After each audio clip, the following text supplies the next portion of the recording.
Hi, we're part of a group of hypnotherapy practitioners who use the most successful smoke. Reasons why it's the most successful stop smoking method in the world is because it relies on a unique combination of advanced neurohypnotic techniques. The purpose of this tape is to give you information about hypnosis, to dispel some of the myths and actually give you an experience of hypnosis on side 2 of this tape, which is an actual hypnotic induction for stress reduction, which we usually sell for about £20 as one of our self-hypnosis tapes. You're probably listening to this tape because you were given it by a doctor, a family member, or a friend as a gift. This particular tape is quite unique. Clients are given these gift packs to give to their. We give them to our clients so that people can get an introduction to the many uses of hypnosis and the way we in particular use it to get a virtually 100% success rate, which enables us to offer our unique lifetime guarantee. We want you to have all the information you need to decide whether or not this is the right thing for you to do. Even if you decide it's not something you want to do, you can still benefit from listening to side 2 of this tape, because stress is one of the biggest problems in our hurry-worry modern-day society. On this side of the tape, we're going to explain why this unique combination of advanced neurohypnotic techniques is the most powerful method for getting permanent results with stop smoking.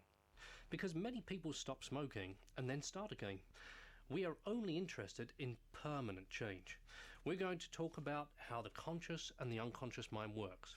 We're going to talk about a unique combination of hypnosis with the new science of neuro-linguistic programming, which takes hypnosis to an even greater level of effectiveness.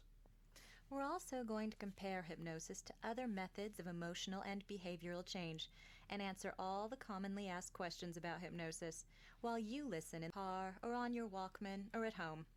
By the way, side 2 of this tape is not to be listened to while driving, or in fact while doing anything other than sitting or laying down with your eyes closed. Let's start by explaining a little bit about what hypnosis actually is and what it isn't. Hypnotherapy is a profession, just like any other profession. We don't run around in black capes or top hats and have weird spiral eyes like some people may think of from films or stage shows. There's nothing strange or mysterious or science fiction about hypnosis. It's just a profession like any other profession. And as a profession, the hypnotherapists that use this incredible system are leading the way when it comes to smoking cessation. And we're going to explain why we are leading the way. First of all, let's talk about the mind. Did you know that your mind has 2 parts to it? Your conscious mind is everything you're aware of right now. For example, you may be aware of the sound of my voice speaking to you. You might be aware of the feeling of the chair that you're sitting in, if you're sitting down, or the colours around you as you look around. However, you can never be aware of more than 5 or 6 pieces of information every second consciously. Your little unconscious mind is processing over 2 million pieces of information every second. It is your autopilot. It runs your life for you. And it's been building habits for you perfectly since the day you were born. Everything you do is an unconscious habit. The way you brush your teeth, which shoe you put on first in the way you brush your teeth, which shoe you put on first in the morning, even breathing. Right now, you don't have to think. Breathe in, breathe out, breathe in, breathe out. The autonomic nervous system is run by your unconscious mind. It breathes for you. It pumps blood around your body. It takes care of all automatic functions. And if you are listening in your car right now, you don't have to think about driving because it's automatic. But there was a time when you were learning to drive, when you had to think, look in the mirror, change gears, indicate, turn the wheel, where there was an overload for the tiny conscious mind. But then the little conscious mind downloaded all the information into the powerful unconscious mind, and those things all became automatic habitual behaviors. What hypnosis does is really quite simple. Instead of having to practice to acquire a new habit or to get rid of an old unwanted habit, hypnosis enables us to communicate directly with the unconscious mind and cut out the practicing stage altogether. When the conscious mind does something 3, 4, 5 times, the unconscious mind says, "Aha, I'll do that job for you," and it takes it on board as a habit. Now, some of those habits are useful, like driving a car or riding a bike. Some of those habits aren't, such as smoking. You can try, and probably have tried, to change those unhealthy habits with conscious willpower. But the far more powerful unconscious mind will protect its habits. Otherwise, a person could forget how to drive a car in the middle of driving somewhere, or forget how to swim while in the middle of a lake. It's a survival mechanism. It's a survival mechanism that the unconscious mind uses to protect its habits. This is why there is a battle going on inside, an inner conflict between the conscious and the unconscious mind whenever you try to stop smoking or lose weight. The simple fact of life is that we as human beings are creatures of habit.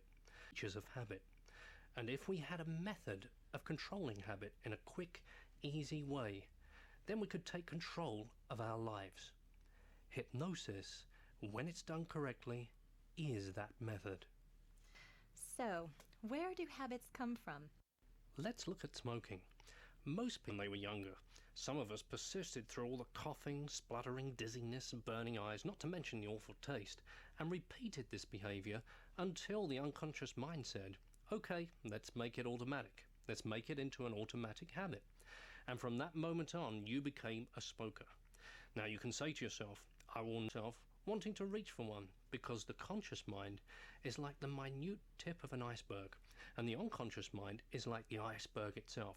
It's bigger, stronger, far more powerful. Whenever you put conscious willpower up against unconscious imagination, then imagination will always win. What are you really imagining? What are you really imagining when you're thinking, don't reach for a cigarette, or don't smoke that cigarette? That's right, you're imagining actually smoking the cigarette. Which is why, ironically, the harder you try not to smoke that cigarette or eat that cream cake, the more you want to. This explains why some behavioral programs have a moderate degree of success by redirecting one's mind away from the feeling of deprivation and toward the feeling of freedom and elation at being a non-smoker. This can work if the person associates a strong enough feeling of elation and freedom to being a non-smoker. But more often than not, this is not enough. If it's the only approach used. The reason why hypnosis is so powerful for changing unconscious habits and behaviors is because you don't have to consciously try over and over again to think a certain way, to feel a certain way, or behave a certain way.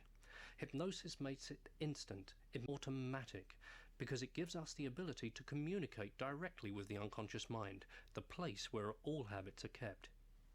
At this point, let's dispel some of the myths about hypnosis and say what it is and isn't. Hypnosis is simply a state of relaxation. We often say to clients before a session,